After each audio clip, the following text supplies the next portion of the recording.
Olá pessoal, sou a professora Aline. Vamos juntos agora para a segunda parte do nosso estudo do Código de Defesa do Consumidor. Preciso que vocês lembrem-se do conceito de consumidor, fornecedor, elementos subjetivos da relação. Preciso que lembrem-se do objeto, né? O elemento objetivo, que será o produto ou o serviço adquirido. Vamos partir para o estudo de vício, tá? Primeiramente, eu vou diferenciar com vocês o vício do CDC do vício redibitório, do Código Civil. Eles não têm nada a ver um com o outro, tá, pessoal? Primeiramente, o vício redibitório é um vício sempre oculto. O vício do Código de Defesa do Consumidor pode ser um vício oculto, pode ser um vício aparente. Pode ainda ser um defeito, vamos ver mais à frente. O vício redibitório, ele ocorre sempre de modo oculto e é um vício de uma relação na qual aplicaremos o Código Civil. Por quê? Porque não haverá relação de consumo, não encontraremos aqueles elementos subjetivos e objetivos dos quais falamos na primeira aula, ok? Fornecedor, consumidor, produto ou serviço. No CDC, haverá sempre uma relação de consumo, mais de um tipo de vício, ok? Dos vícios. Vício oculto pode ser algo que torne o uso do produto inadequado ou a desproporção entre o oferecido e o efetivamente fornecido. Esse seria o vício aparente, um vício de mais fácil constatação. Torne o uso do produto inadequado. Na primeira aula, nós utilizamos o exemplo de alguém que adquiriu um micro-ondas. Então, vamos enxergar que esse micro-ondas foi adquirido para aquecer sopa de uma criança. Você comprou o micro-ondas, colocou o micro-ondas na tomada, ele não liga. Trocou de tomada, ele não liga, ele não liga. Então, inadequado, torna o uso inadequado. O micro-ondas foi comprado para aquecer, ele não liga, ele está inadequado. Um vício aparente poderia ser também uma trinca na porta desse micro-ondas. Desproporção entre o oferecido e o efetivamente fornecido. São os problemas com a quantidade relacionada na embalagem de um produto e o que efetivamente há dentro da embalagem. Então, se adquirimos uma garrafa de iogurte e lá está 900 ml. Se tirarmos o iogurte de dentro dessa embalagem, colocarmos em algum recipiente com uma demarcação feita de modo, assim, como podemos dizer, de modo próprio para medir mesmo, uma xícara daquela de medida, caneca de medida, e for inferior à quantidade do produto, então teremos um vício com relação à desproporção entre o oferecido e o que realmente obtivemos.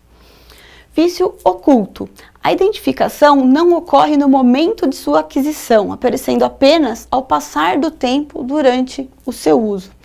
Você adquiriu um carro zero, um carro lindo. Você olha para o carro, ele está perfeito, você leva para casa, ele liga, ele funciona, você dirige, você liga o ar-condicionado. E aí você sente que o ar-condicionado ele não esfria, ele só esquenta, por exemplo. Então, conforme você foi usando o produto que aparentemente estava de acordo com tudo aquilo que lhe foi oferecido, você detecta um mau funcionamento, alguma coisa nele que não está de acordo com aquilo que você adquiriu, com aquilo que lhe foi oferecido. Defeito. Lesão ao patrimônio jurídico, material e moral do consumidor. Ele gera um dano, ocasionando o acidente de consumo, né, como é mencionado no Código de Defesa do Consumidor. Pessoal, o que nós temos que tomar muito cuidado ao definirmos esses itens é para não dizer que vício é um defeito que Não. Vício e defeito são completamente diferentes, tá? Então, para não errarmos neste item, vamos estabelecer que temos um gênero, problema, de 3 espécies: vício, vício oculto e defeito. Então, o gênero é problema. Tanto vício, vício oculto quanto defeito, eles são um problema do produto ou do serviço oferecido, tá? Então, neste gênero problema, temos 3 categorias distintas: vício, vício oculto e defeito.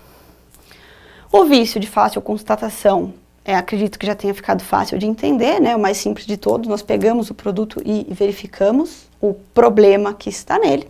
O vício oculto, vamos verificar no decorrer do seu uso, e o defeito, ele sai da esfera de produto ou serviço e atinge o seu consumidor.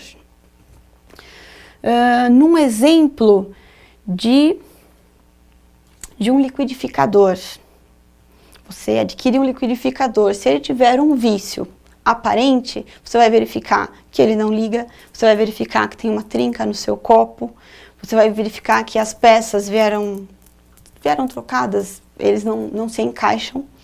Se o vício for oculto, ele pode, no botão onde você vai alterar as velocidades, dar choque, por exemplo. E no defeito, esse liquidificador pode queimar, explodir e atingir a pessoa que o está manuseando, tá? Esse seria o defeito.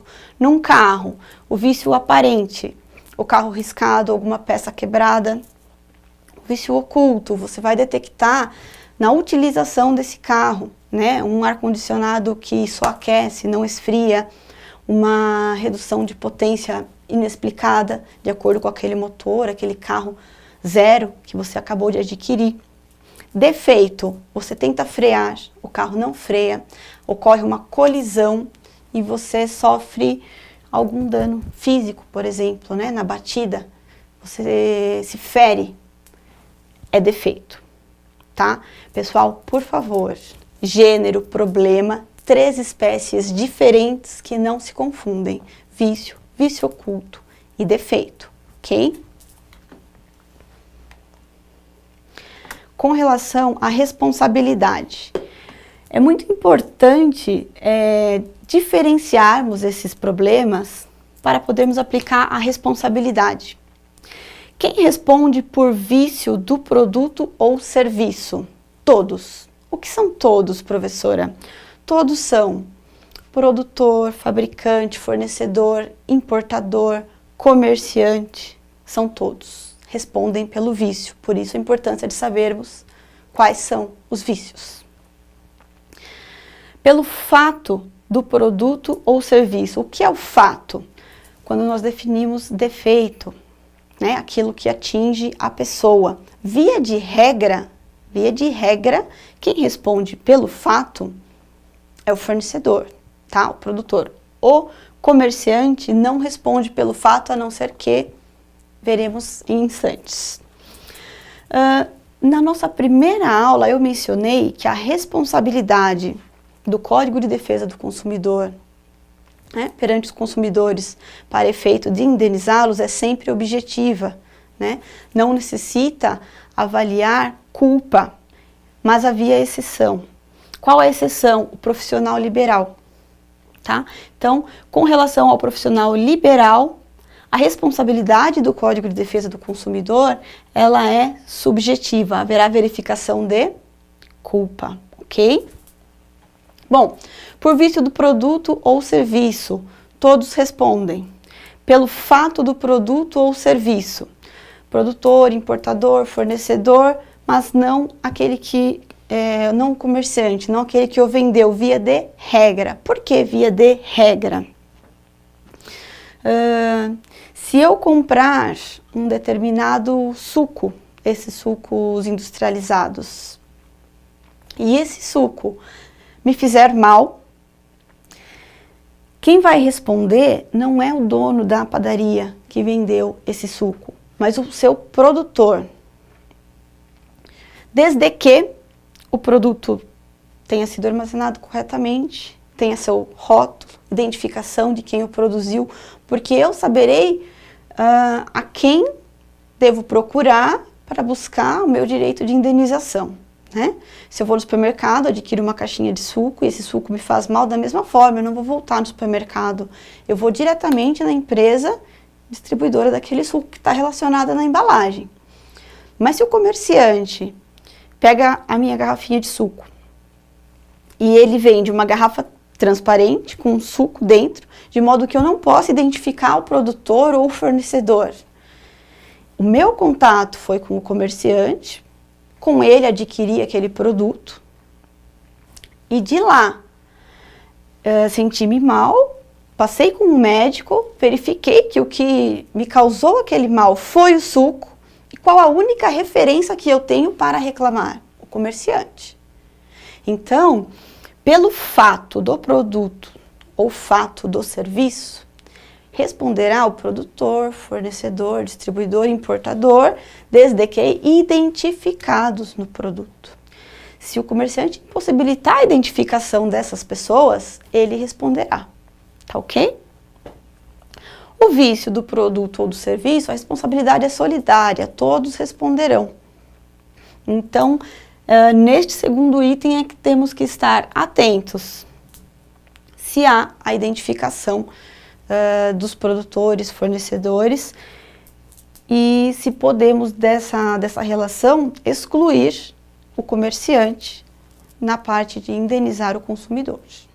Bom, com relação à garantia, nós precisamos saber diferenciar vício, vício oculto e defeito para verificarmos a responsabilidade e as garantias, tá? Com relação ao vício de um produto durável, temos 30 dias para reclamar. Desculpe, pessoal, vício de um produto não durável, né? Temos 30 dias para reclamar. De bens duráveis, 90 dias para reclamar. Quando começa a contar esse prazo? Começamos a contar esse prazo no momento em que adquirimos o produto, tá? Adquirimos o produto, o vício aparente, a partir daquele momento começamos a contar esse prazo. 30 dias para os bens não duráveis, 90 dias para os bens duráveis. É um prazo razoável, eu diria, né? Bens não duráveis, comidas, por exemplo. Nós não podemos levar mais do que 30 dias para detectar que uma comida não está própria para o consumo. Até mesmo porque depois dos 30 dias, ainda que a tivéssemos adquirido em condições, ela já não estaria. 90 dias para os bens duráveis, um computador, uma TV, um micro-ondas, etc. A garantia, ela vai ser regida por este prazo. Com relação ao vício oculto, teremos a garantia na medida em que, na utilização daquele produto, detectamos um vício e o prazo passará a ser contado a partir da data do conhecimento do vício. Então,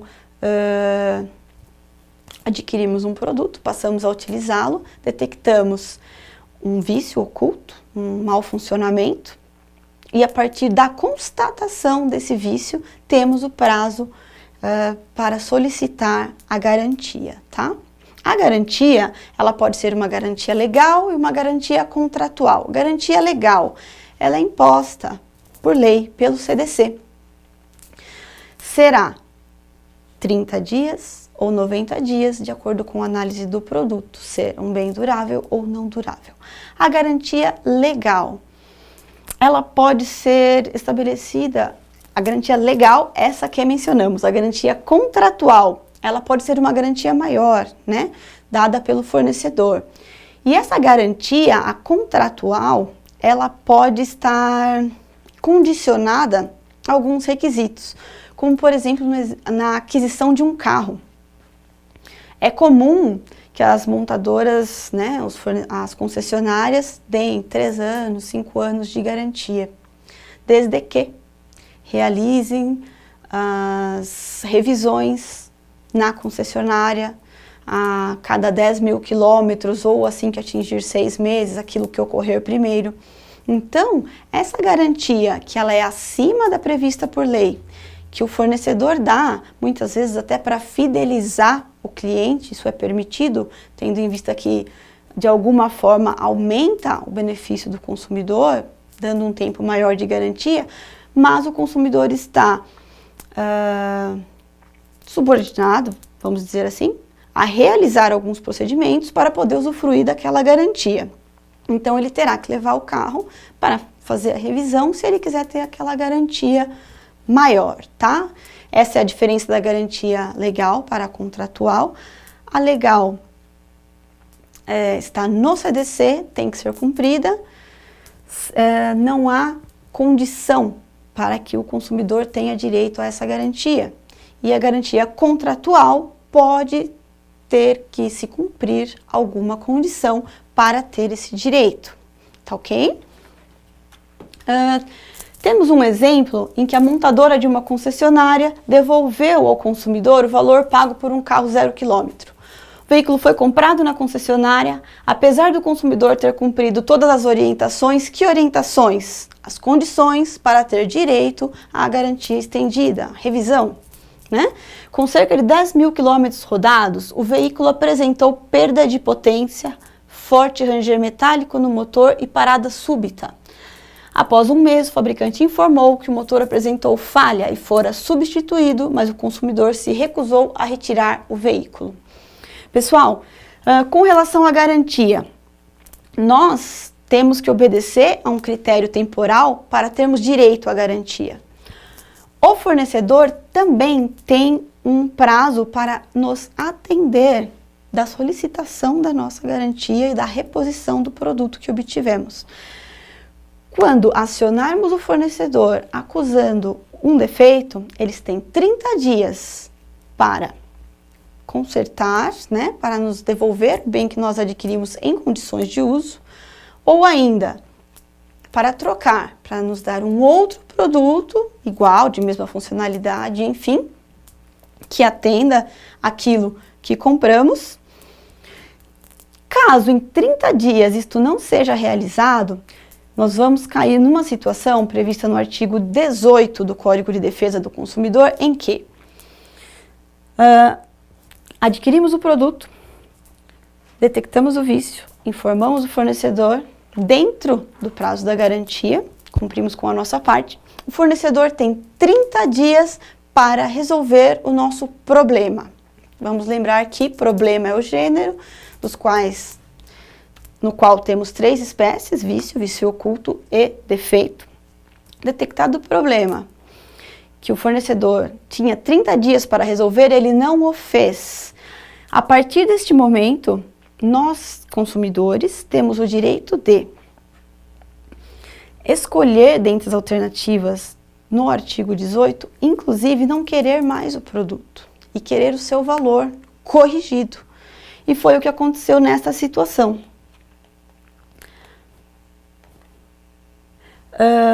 Esse veículo comprado teve um problema e em 30 dias ele não foi resolvido. Então o consumidor quis o seu dinheiro de volta, ele não quis mais o veículo, por não ter sido atendido nos 30 dias. Tá ok?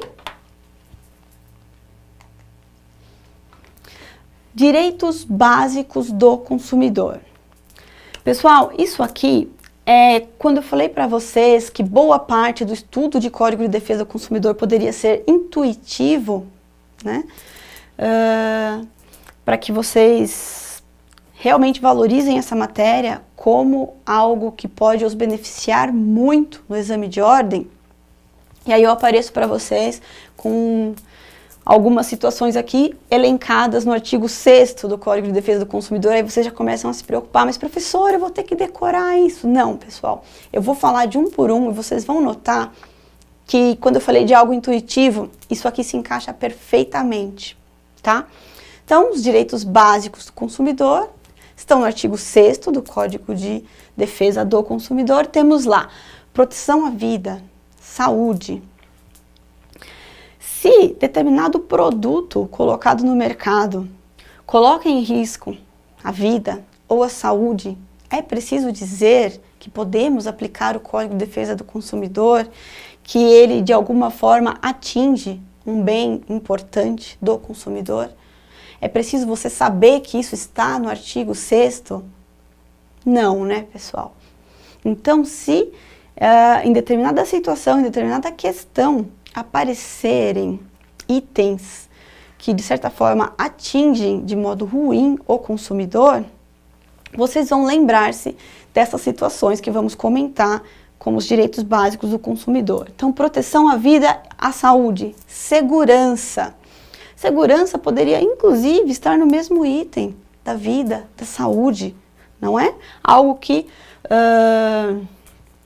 coloca em risco vida, saúde, infringe em segurança. Direito à informação. Informação também é um direito básico do consumidor. Como assim? Produtos alimentícios devem constar quantidade de açúcar, gordura. Também a informação, o que dissemos com relação à quantidade do produto no interior da embalagem. O consumidor tem direito à informação precisa. Ele tem direito à informação real. Uma novidade, né, recente, acredito que de 2012, houve uma alteração no inciso 3º do artigo 6º do Código de Defesa do Consumidor, incluindo na informação tributária, carga tributária dos produtos que adquirimos. Isso é uma coisa muito interessante para o exame de ordem. Por quê? Porque a alteração no inciso de uma legislação relativamente nova, como é o Código de Defesa do Consumidor, que foi muito comentada nos jornais, nos estudos do direito de modo geral, porque se você vai ao supermercado e você compra um pote de sorvete, e você compra um pé de alface, enfim, você pode verificar no final da nota que será emitida pela caixa do supermercado que haverá um item que é a carga tributária daquela sua compra. E isso foi inserido no Código de Defesa do Consumidor a partir de 2012. Nós temos o direito de saber a carga tributária sobre os produtos que adquirimos. Modificação de cláusulas. O consumidor muitas vezes ele é submetido a contratos de adesão. O que é um contrato de adesão? Contrato para aquisição de uma linha telefônica.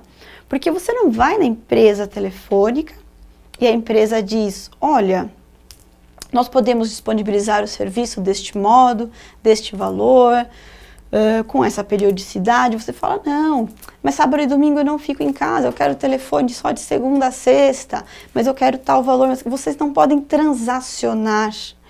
É imposto ao consumidor um contrato pronto. Ou ele assina e tem o serviço, ou ele não assina e não tem o serviço, né? Assim, de imediato, ok? Isso é um exemplo de contrato de adesão. O contrato está pronto, para adquirir o produto você assina ou desiste do produto, não assina. Mas as cláusulas abusivas, elas podem ser modificadas ou até anuladas, tá?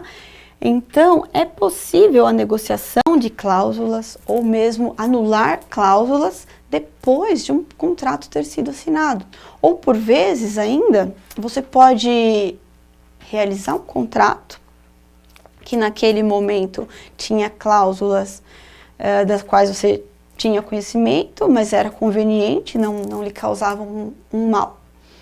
Mas com o passar do tempo, um fato superveniente, né, um fato ocorrido posteriormente à assinatura do contrato, ele passou a ser para você excessivamente oneroso.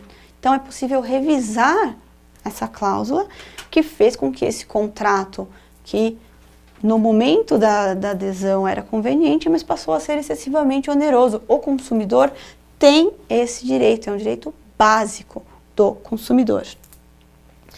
Prevenção e reparação de danos. Se o consumidor for atingido de modo ruim, se sofrer efeito ruim de aquisição de algum bem ou produto, tem direito à reparação de danos. Prevenção. O que seria a prevenção? Ele tem o direito de saber os impactos do que ele adquire, se faz bem ou se faz mal, tem direito às informações para prevenir-se de algum mal. Facilitação da sua defesa no processo civil. Pessoal, isso é um item muito interessante. Muitos profissionais, né, do direito, muitos advogados pecam nesse item. Com relação à possibilidade, e tenham essa palavra como, né, chave, possibilidade da inversão do ônus na prova no caso de verossímil alegação. O consumidor tem direito à inversão do ônus da prova? O que o CDC diz é que o juiz poderá inverter o ônus da prova, tá? Em caso de verossímil alegação ou hipossuficiência. O que é verossímil alegação? Algo que o juiz, ao tomar conhecimento, ele tenha uma impressão, ele tem uma convicção de que é verdadeiro. Algo que não seja muito duvidoso, verossímil alegação. Do próprio processo, da própria demonstração dos fatos ali, é possível se extrair que aquilo muito provavelmente aquilo é verdadeiro. E com relação à hipossuficiência, por vezes uma grande empresa, um grande fornecedor, ele tem mais facilidade em provar determinado fato do que o consumidor.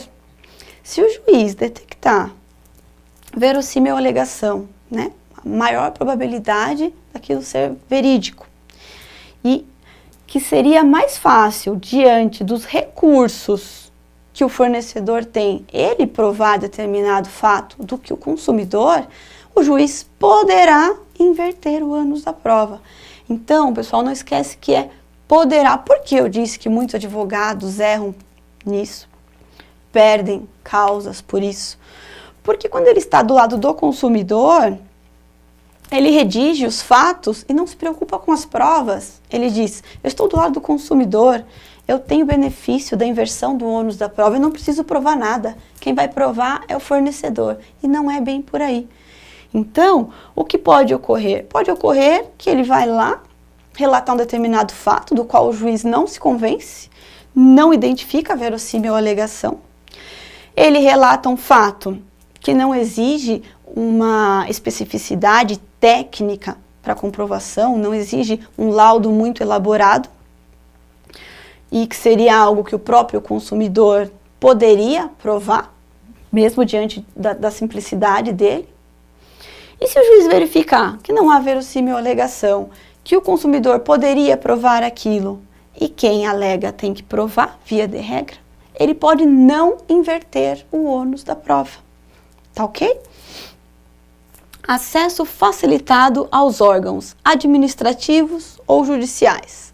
Temos postos de atendimento de órgãos administrativos em rodoviárias, em shoppings, né?